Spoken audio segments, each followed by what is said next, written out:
And we're live. Back with the Digital Twin Podcast. This is the start of season two, focusing on Season two. that's it. It's We made it this far. Can you believe it? Back by popular awesome. demand.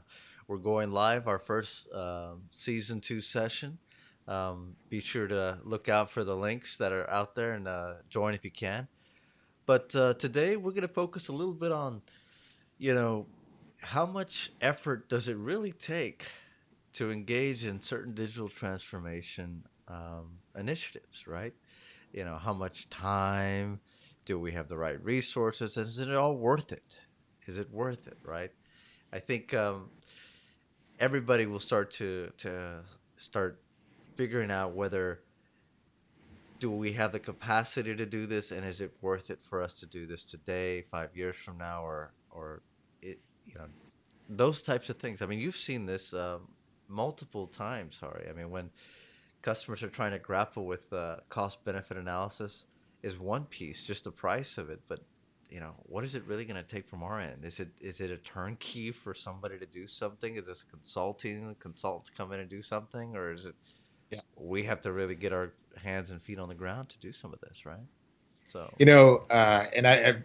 I've talked about this on many of the previous sessions. One of the biggest things about this that always kind of concerns me is people are after technology first. What's most attractive in terms of the latest and greatest technology, whether that's hardware, software, it doesn't matter, right? Do I have the fastest sensor, the fastest processor, or the either best edge device, or the wireless network, the sensor network, or the latest technology to stream to cloud and do data analytics in the cloud. It's all great, but does that align with your company's strategy? If not, it has to go out the door. It yeah. doesn't belong in your list of items in the first place, right? Before you even start to prioritize, should that even belong there? Yeah, sometimes we can get uh, a lot of different groups within a digital transformation initiative will start running. Hey, go investigate this technology or that, and all of a sudden you have little mini science experiments running around, and and sometimes it just gets lost. Everything gets lost in the hay, and people forget really what they're trying to focus and achieve. And this is where in our previous season we talked about leadership and how all that ties into having a strong vision on really what you're trying to do and prioritize that. And you know we talked about it a little bit on the last episode of tangible and intangible, how sometimes tangible benefit can really lead to short-term thinking and real short-sightedness on what projects get implemented first, because they ultimately impact um, some of the key areas of the business, such as revenue, cost, risk, or safety, right? So you know having focus on something that's a short term and a quick win, you know, oftentimes, you're trying to see value real quickly, but one of the pieces that always gets missed is who is actually going to be doing the heavy lifting to try to really transform our organization. Is it a third party? Is it a vendor? Is it a consulting group? Or is it my own people that have the 9 to 5 tasks that are already in front of them every day to put out fires, right? Yeah. That probably depends on the complexity of the project that you've undertaken, right? The question then becomes, you know, how complex on a scale, how complex is it? If you almost have to put that into an X and Y axis, right? Where does it fall on the scale of complexity? Where does it fall in the scale of value, right? Mm-hmm. And it's really complex, but brings amazing value. You want to get there someday. It may not be the first thing you start with, right? We always talk about quick wins, Yeah, it's like right? it's And like we've stopped. Yeah. it's like So where does that fall, right? yeah, I mean it's a quadrant, right? It's like, what is Yeah. going to take me less effort but give me some value, right?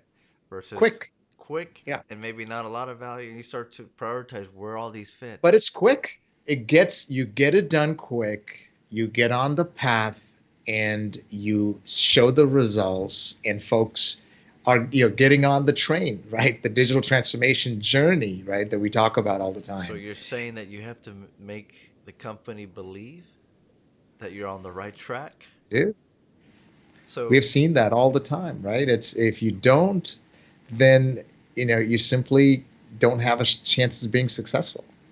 so quick wins, showing that leadership of how you're moving the ball forward and how you're impacting the business in a way is some of the key aspects, right? And a lot of that takes effort, right?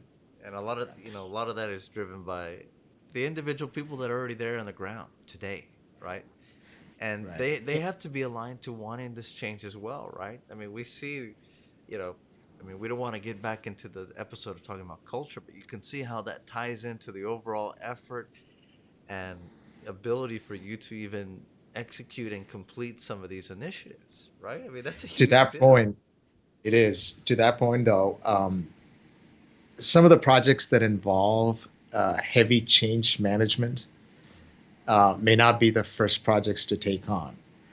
But if it's complex enough and brings in significant value, right? Or maybe let's take a step back. If it's maybe not that complex, but there is significant value, it may not be quickly realized, but there's significant value in it. That's going to be a flagship project for you. It's not technically massively complex. Hmm. That's a flagship win, and it's going to get more press than a quick win that you had. That's true. Gets more people on board. Yeah, so, you can kind of look at some of these. There's a lot of, you know, projects being done around, even looking at Salesforce, right?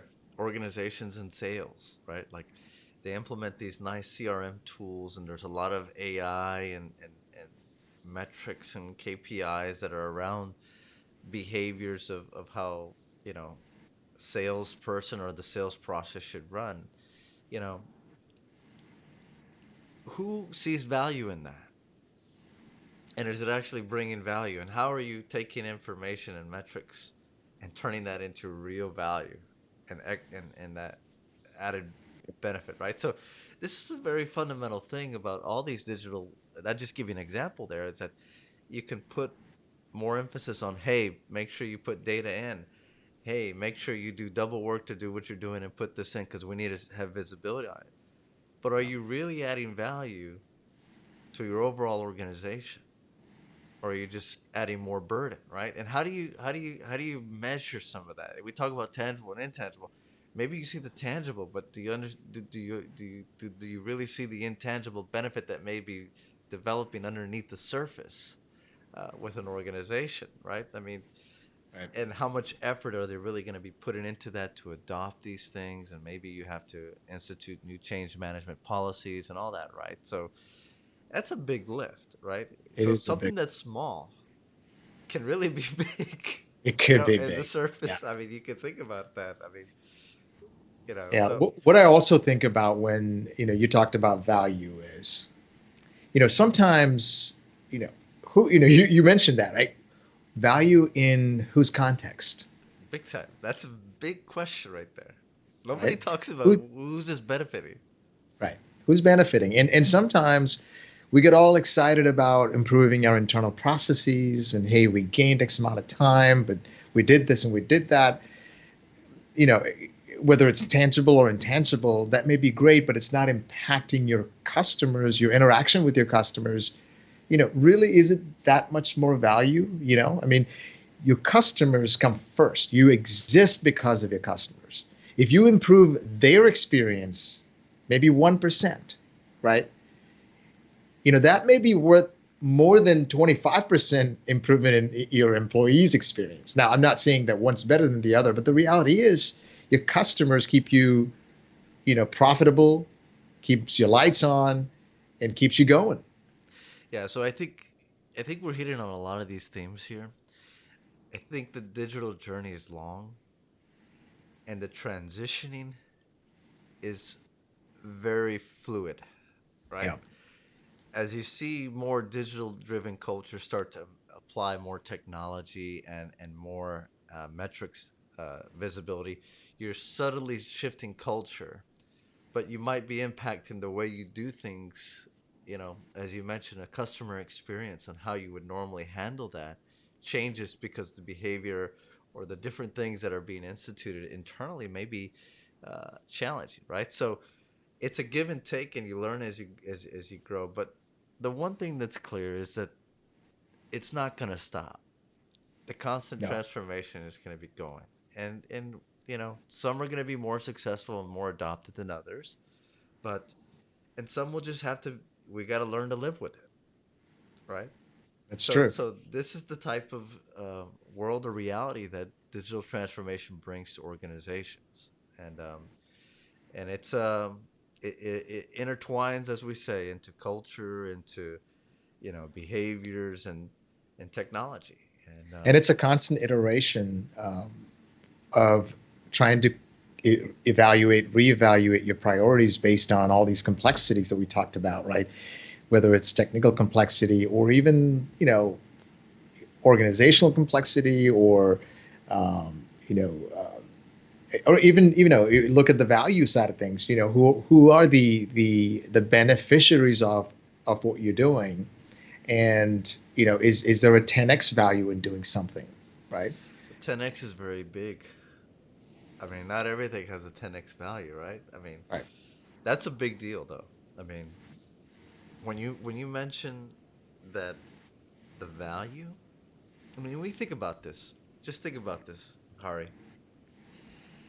If you're doing a lot of these projects and you don't see value throughout these projects, tangible value,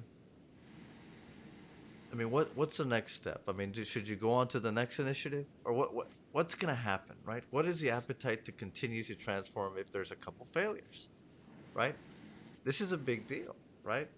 Should they scrap the whole initiative and redo it the next 5 years? That takes us back to the organizational culture topic that we had a few sessions ago, right? That relies on what sort of structure that you've put in place.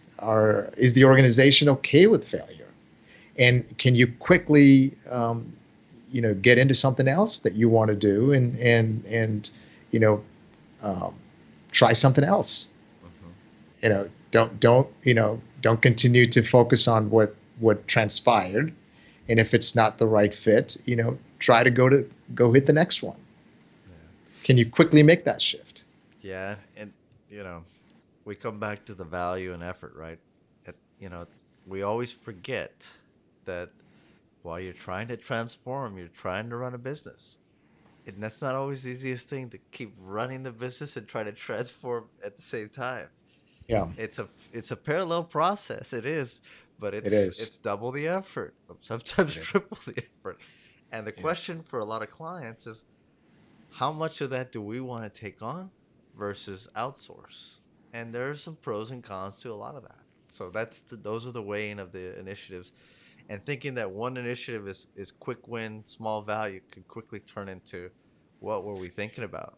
Do you think that outsourcing of that capability would actually help an organization innovate faster, maybe provide maybe different sorts of ideas and viewpoints than you may find internally? I think it can provide exciting viewpoints, different strategies, change for sure. But we come back to that secret sauce. Yeah, we have a great new way of doing things, Mhm. but if you don't have your culture bought in and aligned to making that happen, adoption becomes very tricky, right? And how is this new change affecting my role, my day to day? Is it making it more work, less work? Is it helping me? These are all these are all the layers that go into adopting and the success rate of your digital transformation initiatives. And I think a lot of times that gets missed, right? The real human element. How is this really going to affect that first line, that second line, that third line? What does that look like? You know, That's where the transformation truly happens, right? I mean, that's exactly where it happens. But At least from an operational everybody perspective. sees it up here. Like, here are the results, here's the value, here's the tangible benefit. But when you drill down to that, that tangible benefit that you may be getting may be hurting a lot of different things. And it's not because people just don't want to do. They may be doing double work or triple work. You may not know. But are you willing to sacrifice a lot of that culture, Yeah. organizational workforce? I mean, you got to really think about how this is going to impact each of these people along the way to get that tangible benefit. It sounds great on paper and in theory, but when you start to go and execute and figure out exactly how this is going to affect your organization, um, you may be in for a few, speed bumps along the way, but hopefully you can mitigate Expected. those as best as you can to minimize the effort and minimize the restarting and resetting. Yeah. So, And that I think it relies on, that prioritization that we talked about, complexity, value, where does it really fall? What is, what's on the time horizon? What's quicker? What's going to take you more time? What's going to take you more time, complexity, and bigger change management? That's, even though there's humongous value in it, it's going to take you time, and so it's what do you think out there, Hari? I mean, you know, a lot of people are in the camps of let's do something small and quick to show a quick win, right? To build momentum versus the full out blown strategy of how we're transforming our organization in the next 5 to 10 years, right? Mhm. You know, I think if you were to take a step back and look, if you were in a position, let's hypothetical, you put yourself in a CIO or a CTO, a CDO, a C-suite, and you were driving some of these initiatives, how would you approach it? Like, what would be your first? What would be your first step? Like, how would Okay. you analyze that piece? Looking at kind of what's happening out there, how would you look So at that? I think we have hit on some of those points. I mean, the reality is we don't always, assuming that I'm a CDO, I'm not going to always know exactly what's right, right? But I want to have the opportunity to try many things. Obviously, I want to have a budget. Now, as a CDO, most organizations have a set amount of dollars set aside, right? Mm-hmm. SEIO's budget is probably much kind of attuned to the infrastructure support, maintenance, uptime, and a whole Security. lot of other Mm-hmm. security and a whole lot of other things. But as a CDO, you and your team are solely dedicated to really innovating within the organization. You're looking for outside ideas, outside innovations, trying to create breakthroughs inside. So if I was in that role, I want to be able to try at a relatively low resource expense. That could be people, time, money, all of that, all of the above, right? So Because would you I wouldn't be operating with an unlimited budget. so would you like to outsource some of the effort, or would you like to take a lot of that effort internally with some of your people? I mean, so what do you see on that front? I mean, So that's a tough one to answer, partly because some of the organization, depending on the size of the organization, has very large, IT functions with development organizations. Now, they may or may not have the bandwidth to take something on. Assuming you're in a mid-tier organization and you don't have that sort of a support, again, I mean, I'd love to hear your thoughts on it, right? My take on that is I would want to take external help, and because they're going to be seeing Mhm. many different industries, many different customers, and they're exposed to many different sort of situations. And I want some of that input coming into my organization, number one.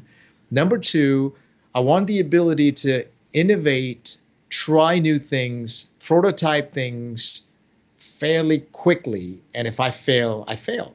I don't want to take months costing me so much money, effort, resources to then find out that hey, it's not the right fit for me.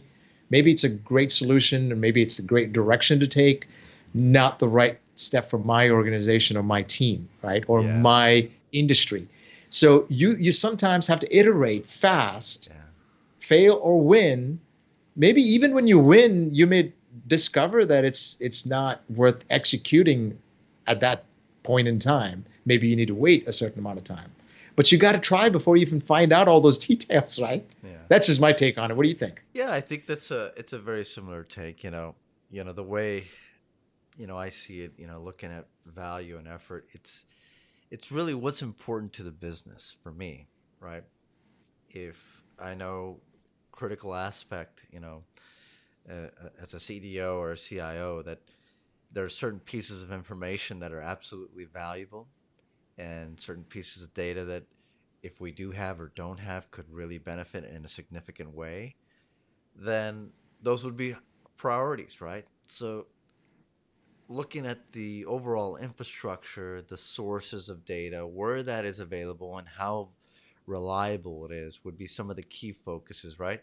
Because without that, you know, you're right. You keep trying and you constantly fail. But if you don't build an infrastructure or an organization that is able to adapt and take in valuable pieces of information that are business critical, or complementary to the critical information that can give us some better context or perspective, I think could be very unique. So really broadening out a framework to be able to capture business critical data at a very reliable and secure way, as well as Yeah. data that may or may not be there through new sensors, as we mentioned in our previous sectors, or looking at ways of consolidating that data so that we can have access to in a much more rapid pace. So Gonna break down silos of yeah, those. yeah. So to me, it's a real to me that's a game changer.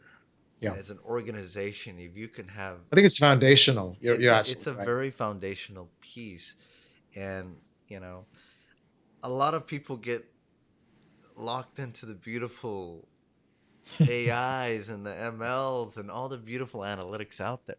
Yeah. But what does all that have in common with all the beautiful technologies and all the data driven technologies is that you got to Data. have data, but it's got to be good and it's got to be reliable. So to me, technologies and algorithms and great things out there will always get better. But the one thing that has to be ironclad or has to be almost fail proof, you almost got to have some serious infrastructure around that is your data management and how you make sure that that data is reliable. And that's yeah, and as part of that, the only thing I would add, I think you're right on. Like that's foundational. That has to be there. That's the first step in the process, almost right. But you also have to put some metrics in place based on the business needs, what the business is trying to do and accomplish, right? Mm-hmm. And then whatever you're trying to do as part of the transformational efforts, you have a reference point to go back to. Are you making progress? Are you doing better?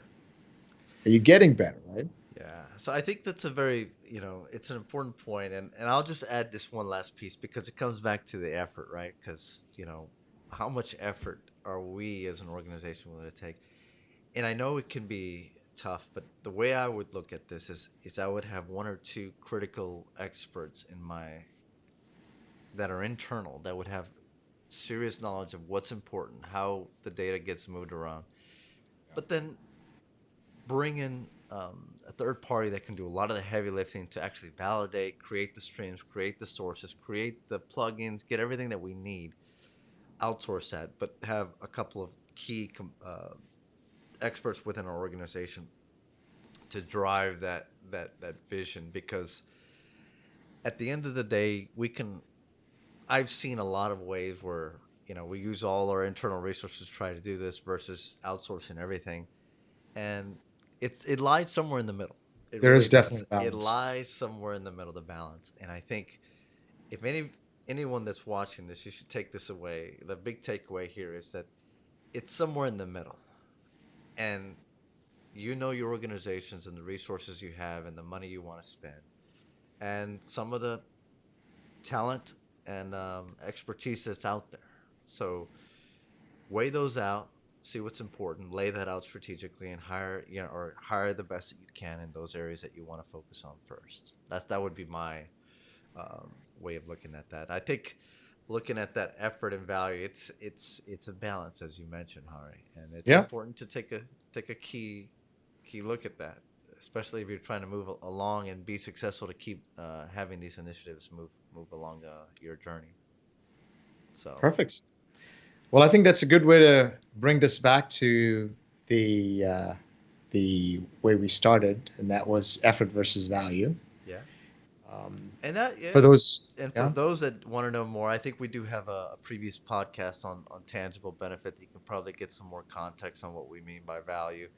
And some of the efforts in around digital leadership, we have a couple of we have a episode that talks about the leadership task force yep, and the groups around there that you can kind of look at and tie some of those things in. But at the end of the day, the effort and values there, but everything kind of somewhat interlinks in a balanced approach, right? absolutely, So, well, thank you all absolutely. for listening. You can find us, Hari, on the Digital Twin Podcast, our website. You can find us on YouTube as well as Twitter. And stay tuned for our next episode next week. Thanks, guys.